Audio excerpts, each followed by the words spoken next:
Okay, brother's question, since in the time of the Prophet ﷺ and his companions, the madhabs didn't exist, could we classify the madhabs as bid'ah in Islam?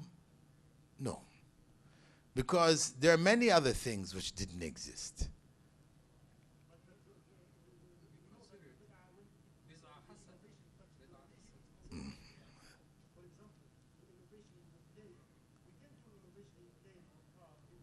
No, no, we're talking about, we're not talking about innovation which is outside of the deen. We're talking about within the deen in this regard.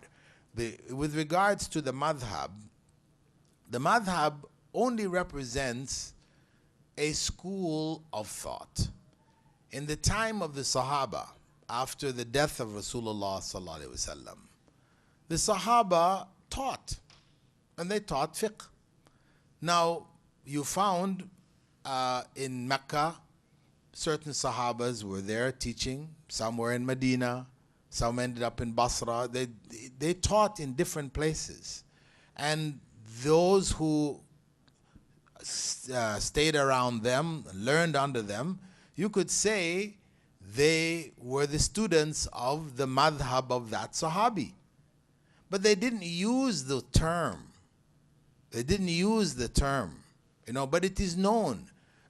Those who studied under Ibn Abbas, you know, and conveyed or transmitted his tafsir of the Quran, etc., and his opinions, etc. You know, you could, if you wanted to, you could call it the Abbasi madhab. You could. But they didn't use those terms. The terms came later. So it's not really the name, it is the concept. The concept of scholarship being passed down from generation to generation.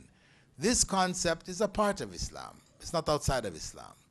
Giving it a name doesn't make it bid'ah. What makes it bid'ah is where people become fanatical about it. So much so that they then say we can't even pray behind each other. This now is bid'ah. Where they say you can't marry, you know, Hanafi school ruled that you couldn't marry a Shafi'i. This is bid'ah. So this is where it ends up in bid'ah. But the concept of a school in and of itself, there is no harm in having a school because it's a natural product. Those who study under a particular teacher, you know, became from that school, if you wanted to call it a school. Okay, we need to give...